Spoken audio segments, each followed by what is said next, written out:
हिंदुस्तानी संगीत के दो हिस्से हैं, सुर और राग और लय और ताल। तो आइए इनका जिक्र करते हैं। सुर क्या है?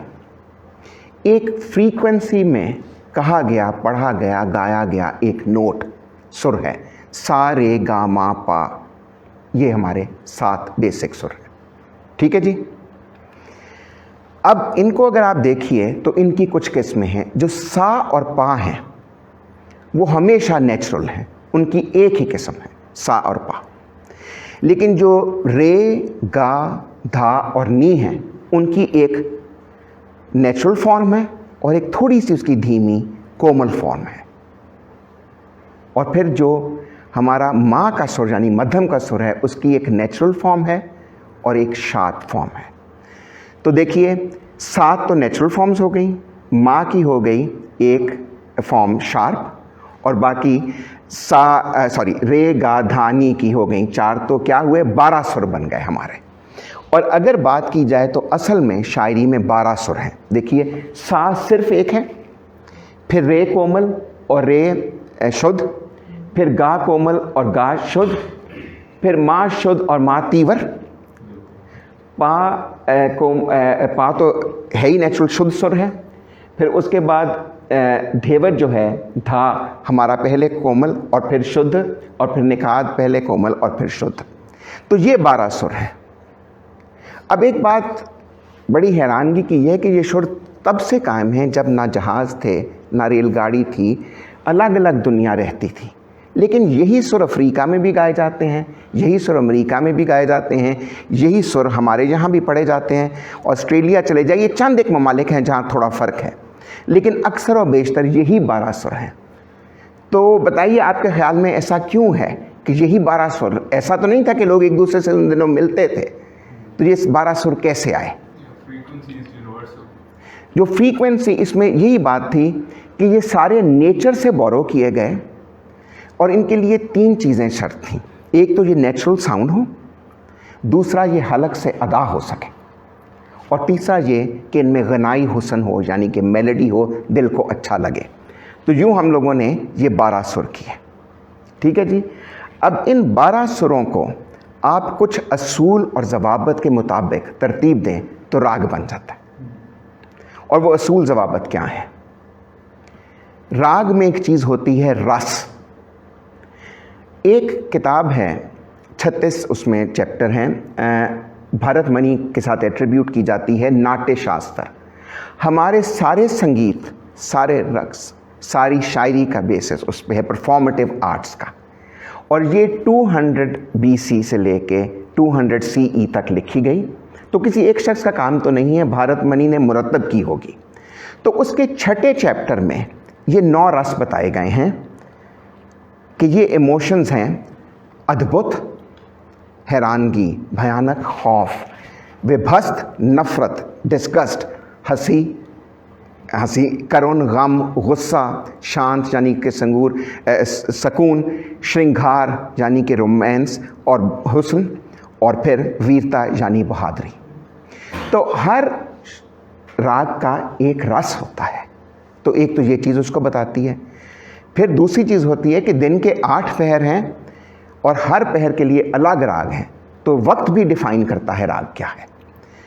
और अगर हम देखें तो ये चीज़ें हैं एक सफ़े पे जो राग हम घंटों गा सकते हैं, घंटों सुन सकते हैं। बस ये एक सफ़े पे सब कुछ आ जाता है। बाकी गवैया या बजाने वाला, उसकी सोच कहाँ तक है, उसका फ़न कहाँ तक है, वो उस राग को पढ़ेगा। आरोही क्या है? सुर में ऊपर जाना, सा रे गा मा पा धा नी।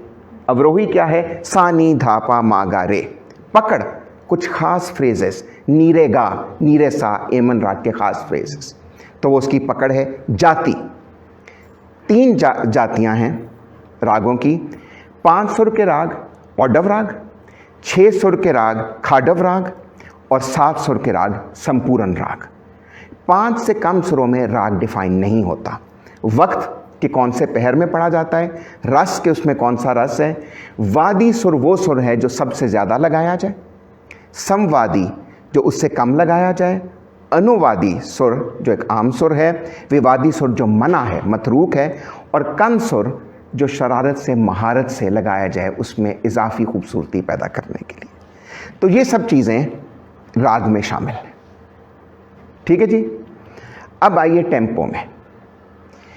टेम्पो क्या है जी? स्पीड है और उसको ताल के ज़रिए कहा जाता है। जैसे सारे गमा पाधा नीसा हैं, तबले के अल्फाज हैं ता, ती, तू, ना, कत, ता, तेड़, केट, तो ये लफ्ज़ हैं।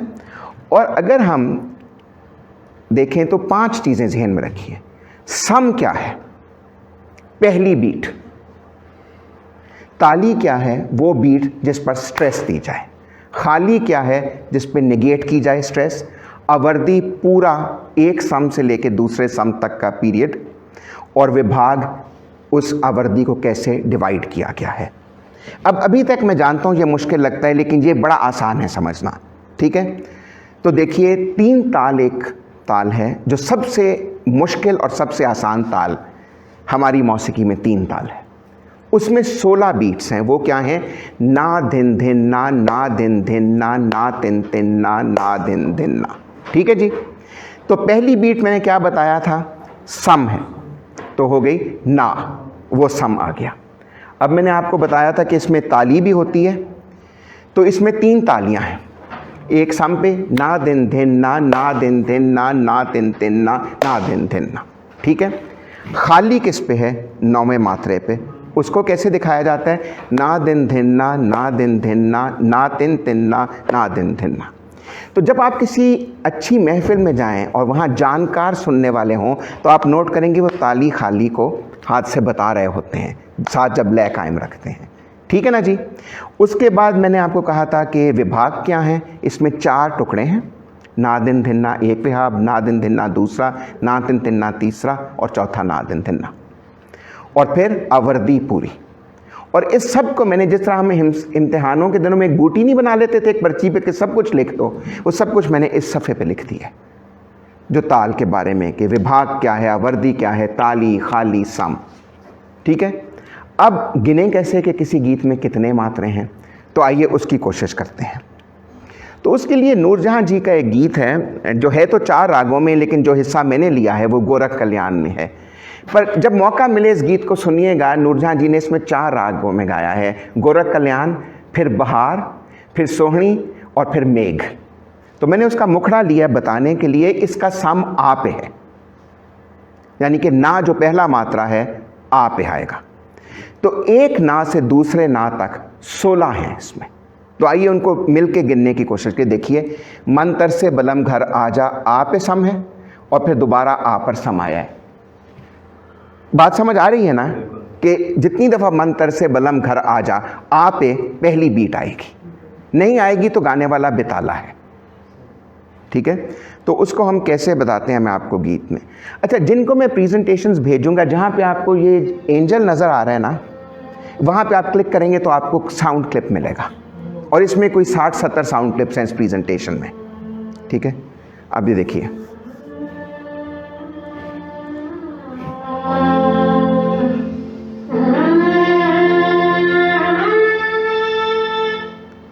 सुभान अल्लाह।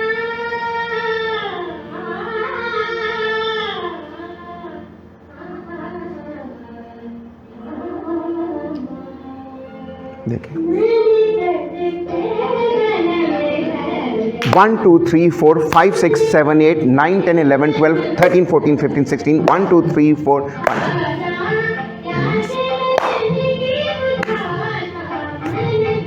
धट धट धट धा धट धा धट धा। तो ये इसको 1 मिनट ज़रा रोकते हैं, 1 मिनट। आप मेरे साथ एक दफ़ा ताली लगाइए इसमें, और फिर जितनी कंपोजिशंस हैं, जितनी चीज़ें, जितने करतब तबले वाले ने, गाने वाले ने, बजाने वाले ने करने, आके खड़ा होना सम पे ज़रूरी है। ठीक है। तो एक दफ़ा इस स्लाइड को हम 3 दफ़ा चलाएंगे। ठीक है। एक दफ़ा मेरे साथ ताली लगाइए कि मात्रा गिनना कितना आसान काम है। ठीक है। और 16 तक गिनना है, और फिर 1 आ जाना है। ठीक है जी।